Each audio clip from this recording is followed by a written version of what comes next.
So now that I've done my initial impressions of Skyfall, and I have watched a few different reviews from Jeremy Johns to Chris Stuckman to I got rid of it. To Clyde Dyson, I think his name is, who's like the James Bond reviewer.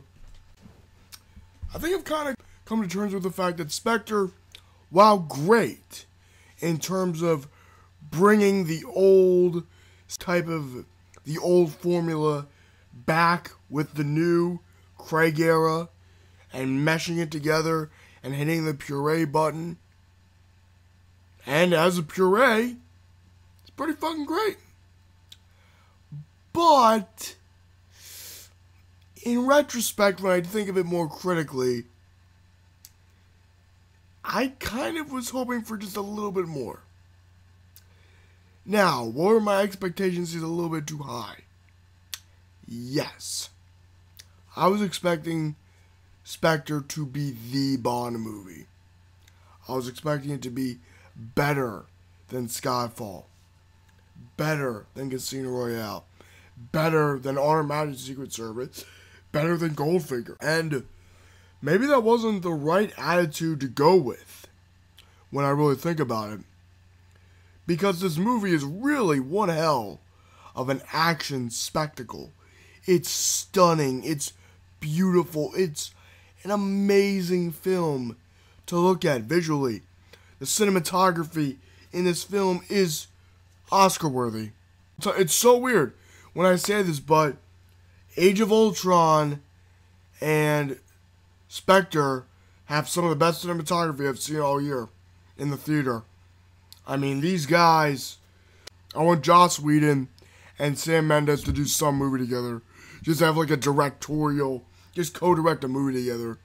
Because we would get some hell of a cinematography, like orgasm fest, essentially. We'd have an orgy of great images that we would want to have as a poster hang on a wall. But I'm kind of beating around the bush, so now that I can kind of go into the more major aspects of the film, the way they did Bond in this one, the way he was written, was pretty much a fully realized James Bond. Which does make sense. He's older, he's gone through a lot of other shit in his life, and he's getting shit from M, as he has gotten in the previous films in the series, and these are not connected. For those of you who don't know, Craig's films are not connected to Connery's, Lazenby's, Moore's, Dalton's, or Brosnan's films. The Craig era is its own series of Bond movies, so shut the fuck up about the codename theory, alright? Good. Now, one of the cool things is that M left Bond a personal message, even in death, to basically find Spectre, or in a sense find this guy who was connected to him, who was connected to Spectre. Now, this has been something that has been bothering me since I left the theater. Now, to be fair, the original series, okay, let's just be honest. I'm not sure if I was too big of a fan of Bond and Blofeld being kind of like adopted brothers. I'm not sure if I was a real fan of that one aspect of the story, because I personally think that the way the Bond films work best, well, that's not entirely true. I'd say my favorite Bond films are the ones that do delve more into the psychology and personality of the character, so he goes beyond the male power fantasy. That's probably why I love movies like Honor Majesty's Secret Service, GoldenEye, License to Kill, Casino Royale, Skyfall are some of my all-time favorite films in the Spy Who Loved Me and For Your Eyes Only, because they do touch on the psychology of Bond and they try to give you a more deeper and enriched story. And Spectre does a solid job at that. As I said, time and time again, the way they tied aspects of Casino Royale, especially Vesper Lynn, into this film were just fucking brilliant. I mean, Mendes really, really tried to craft a script that kind of brought the Craig era full circle. And hopefully this isn't his last film. But if it is his last Bond film, then, well, Spectre is certainly the best last James Bond film for any actor to go out with. I mean, when we really think about it, Connery's last one in the official series was really lackluster, especially as a follow-up to On Her Majesty's Secret Service. It was fucking lame. And A View to a Kill, oh my god, fuck that movie. And, well, License to Kill was fucking great, but I would say that Dalton should have had at least had one more film. And Die Another Day, it's Die Another Day. It's the worst one in my opinion. I will take Quantum of Solace any day of the week over fucking Die Another Day. And that says a lot, because a lot of people fucking hate Quantum of Solace for a lot of reasons. The editing in that movie is fucking terrible, but nonetheless, let's go back to this main topic of Bond and Blofeld kind of knowing each other from the start, essentially. Now, hopefully,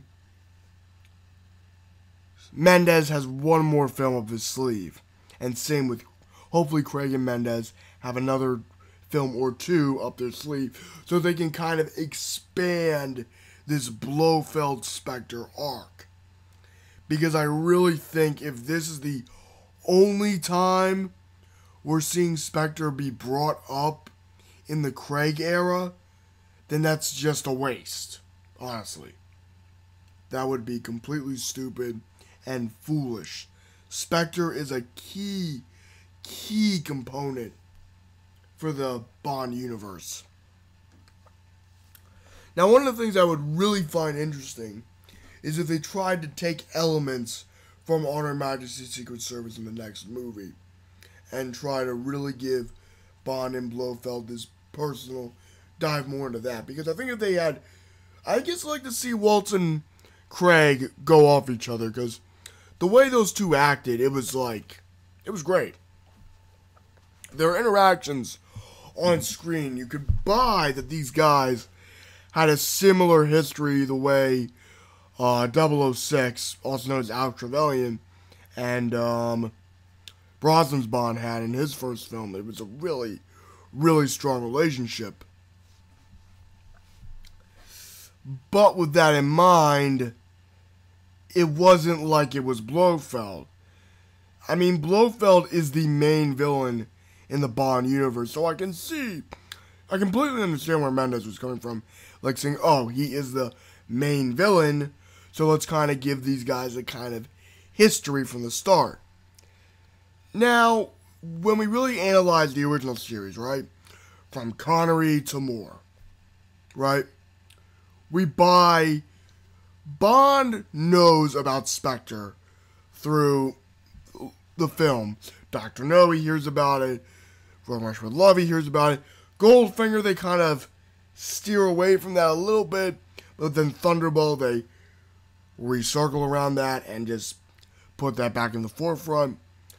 And from fucking You Only Live Twice, that's when they really hit you with that shit.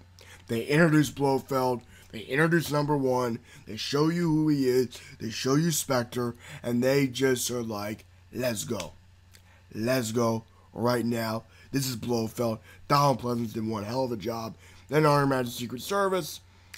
That's kind of when Blofeld and Bond have their history. And Diamonds Are Forever, we think he kind of gets his revenge. It's Only In For Your Eyes Only, where we see Blofeld is still alive, and Bond's like, I'm gonna kill you. I'm gonna fucking kill you, motherfucker. You are dead. This is for fucking Tracy, bitch. So, do I think if they do another movie that Blofeld is going to get revenge on Bond in some way? Oh, fuck yeah.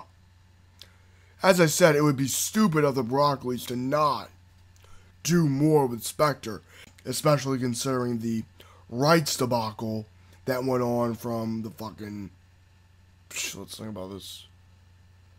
probably mid-80s to early 2000s. I'd say that's when the rights issue was really taking center. So of course if I were the Broccoli's, I'd want to take full advantage of this. I would want to take advantage of this because as the Broccoli's, we were not able to do that with Dalton or Brosnan's era. And I really think that was kind of a waste when we look back on those two Bonds' era. Especially Dalton. Dalton really got shafted. Same with Brosnan, but I think that's a different Bond video for a different time. Now, with this film, one of the things I found incredibly fascinating about it was, Stuckman especially brought this up in his review, how I felt the technology and C's organization overthrowing MI6 didn't really work, it didn't really hit right. For me, I felt it was kind of mixed very well in that way. They really hinted at the modern day problem that we face as a society around the world, which is global surveillance, governments being able to spy on us through a fucking webcam, which I'm using to record this video, but sound converter. Well, now I've learned never to fuck with ghost pepper again. Yeah, I made some fucking dinner a few hours ago, and it was really spicy, so whatever. What was I talking about? Oh yeah, the whole the C's organization and the whole global surveillance, which I'll tell you about that a little later. I really liked how this film tried to incorporate that.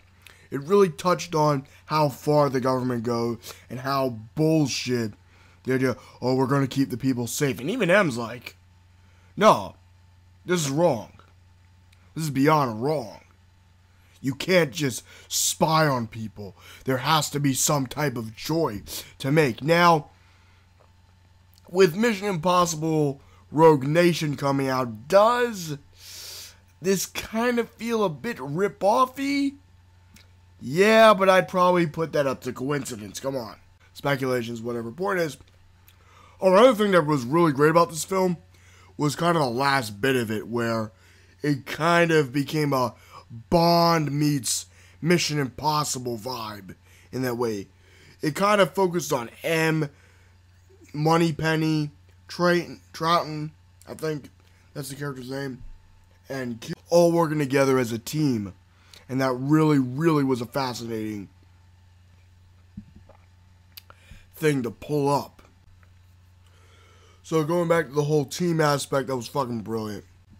Oh, another thing was how Spectre was formed and talked about in this film. It really made it believable, to be honest. And the job Mendes really had, and the writers in this film had, I thought they did a pretty solid job connecting all the previous Craig films with this one. They really, really, really wanted to nail that this is the Bond film to wrap up all the loose ends that his Bond has gone through. From Vesper, from Green, from Silva. Finally got his name right. Sorry about that. Kept fucking his name up. Now, one of the things I really loved in this film was the title sequence and the main theme, Writing on the Wall. I felt it was brilliant. It really, once again, nailed the, I can't think of the expression. Hit the nail right on the head or whatever the fuck it is, yeah. Hit it right. It did one hell of a job kind of going in that, yeah, this is going to talk about his past. This is really going to dive into his psyche. And it did. It does.